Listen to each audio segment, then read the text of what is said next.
Shalom, kembali berjumpa dengan saya. Puji Tuhan karena kasih karunia Tuhan saya bisa berdiri di tempat ini, saya bisa bersama dengan saudara-saudara sekalian. Sebelum lebih lanjut lagi, saya mau menyampaikan bahwa Tuhan mengasihi kita semuanya. Kabar baik bagi saya dan kita semua, saya menyampaikan bahwa pemulihan itu perlu terjadi dalam kehidupan kita. Amin. Sebelum saya masuk lebih lanjut, saya akan sedikit baca firman Tuhan di dalam Mazmur pasal 80 ayat yang keempat. Ya Allah, pulihkanlah kami, buat wajahmu bersinar, maka kami akan selamat. Satu ayat lagi, Ratapan 5 ayat 21. Bawalah kami kembali kepadamu, ya Tuhan, maka kami akan kembali. Baharuilah hari-hari kami seperti dahulu kala. Amin untuk firman Tuhan. Saudara-saudaraku yang saya kasihi dalam Tuhan kita Yesus Kristus. Sekali lagi saya mau berkata bahwa pemulihan itu perlu sekali ada dalam setiap pribadi kita. Ya, terutama ya saya dulu. Ya, sebelum saya menyampaikan pemulihan kepada saudara-saudara seiman, mungkin juga kepada orang-orang yang belum mengenal pada Tuhan, saya harus berkata bahwa pemulihan itu harus terjadi dan terlebih dahulu pada pribadi setiap kita. Kenapa? Kalau kita mau diberkati Tuhan, kalau kita mau bahwa hidup kita ini boleh menjadi berkat di sekitar kita, pemulihan itu harus kita alami secara pribadi.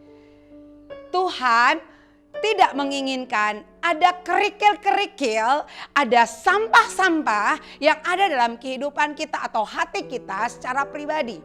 Apalagi kita sebagai umat pilihan Tuhan, kita sebagai pelayanan Tuhan. Saya mau berkata, sebagai hamba Tuhan bukan berarti yang berdiri di mimbar, tepat sebagai hamba Tuhan, sebagai umat pilihan Tuhan, dimanapun kita berada. Mungkin yang masih bersekolah, dengan teman-teman sekitar, dengan guru-guru, atau mungkin yang berkuliah, dengan dosen, dan teman-teman sekalian, atau mungkin kita ya di dalam rumah, ya mungkin dengan keluarga besar, atau ponakan dan lain sebagainya. Pemulihan itu harus terpancar. Sekali lagi, pemulihan itu harus ada dalam pribadi setiap kita. Tanpa ada pemulihan, tidak ada artinya Tuhan dalam kehidupan kita. Tanpa pemulihan, tidak ada artinya Tuhan Yesus Kristus yang berkuasa itu ada dalam kehidupan kita. Kenapa?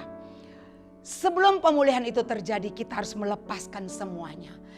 Yaitu kemarahan, kebencian, dendam, iri hati, kesombongan, mungkin perzinahan, mungkin mencuri, merasa hebat, merasa lebih daripada teman, mungkin merasa aku sebagai anak aku lebih pintar daripada orang tuaku dan lain sebagainya. Saya mau berkata, kalau kalian semua dan juga saya secara pribadi, kalau saya mau pulih, kalau saya mau dipakai Tuhan, saya datang di bawah kaki salib Tuhan. Saya berkata, Tuhan, pulihkan aku.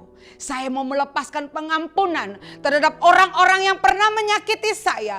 Mungkin itu orang tua saya, sekalipun ayah saya, ibu saya, kakak saya, adik saya, bahkan yang berumah tangga. Sebagai seorang istri, saya mengampuni suami saya. Kenapa? Itu sangat penting sekali. Bukan hanya suami, ya, anak pun kita perlu melepaskan pengampunan. Bukan hanya anak, pembantu pun kita perlu melepaskan pengampunan. Bukan berarti seorang pembantu dia tidak punya harga, pembantu juga punya harga. Oleh sebab itu kita sebagai pelayan Tuhan, kita sebagai umat Tuhan, kita tahu banyak, Tuhan menuntut banyak dalam setiap kehidupan kita. Kalau kita mau dipakai Tuhan bagi setiap kita, bagi pelayan-pelayan Tuhan, bagi kita yang memberitakan Injil firman Tuhan, jangan kita menyampaikan shalom di luar sana, tapi tidak ada shalom dalam pribadinya. Tidak ada shalom pada suami, tidak ada shalom pada anak, tidak ada shalom kepada orang tua, mungkin tidak ada shalom terhadap mertua. Saat ini saya mau berkata kepada kita semua, ayo melepaskan semua yang menyingkap, bahkan yang bercokol dalam hatimu. Kalau kita mau benar-benar melayani Tuhan, kita harus radikal, melepaskan pengampunan sehingga pemulihan itu boleh terjadi. Kenapa pemulihan itu terjadi? Agar hidup kita tidak dibinasakan oleh si jahat. Siapa si jahat itu? iblis.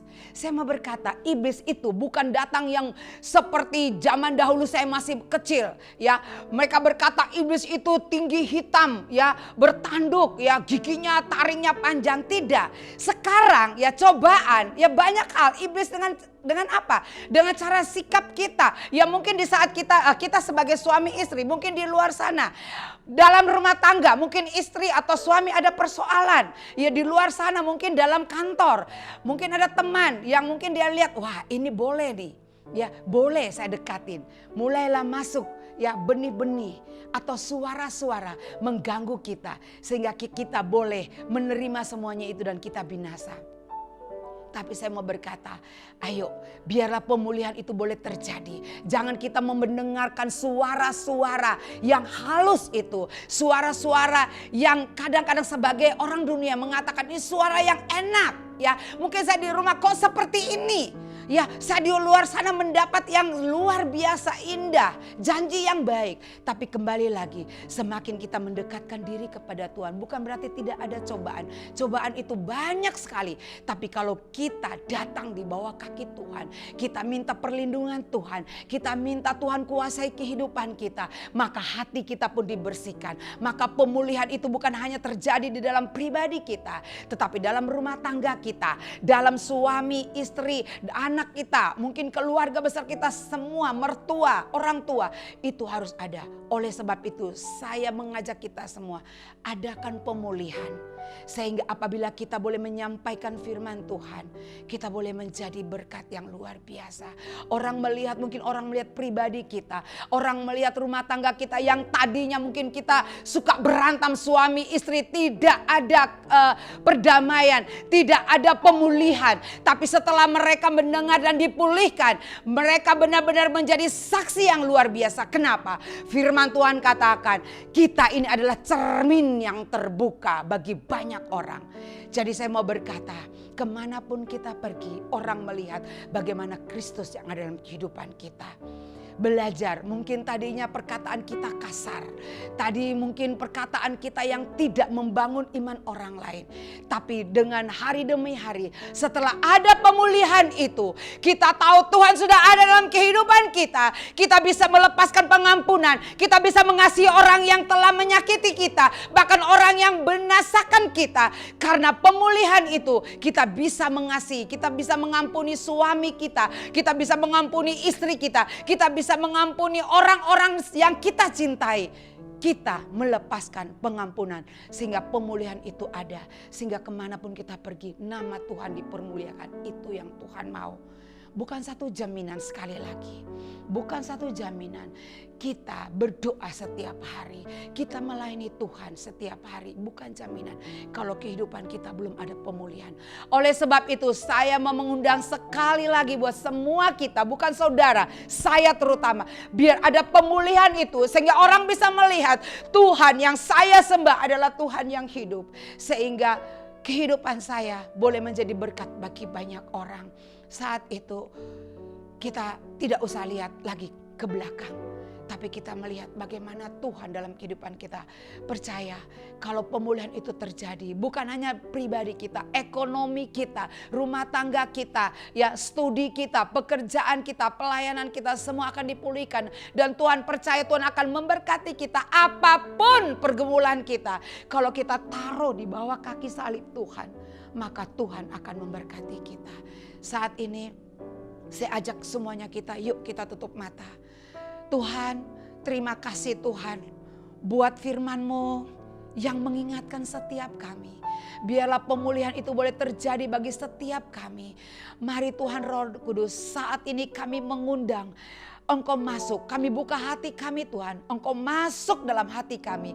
Engkau berkarya dalam kehidupan kami. Sehingga pemulihan itu boleh terjadi kemanapun kami pergi. Nama Tuhan dipermuliakan. Terima kasih Tuhan. Di dalam nama Yesus kami berdoa dan mengucap syukur.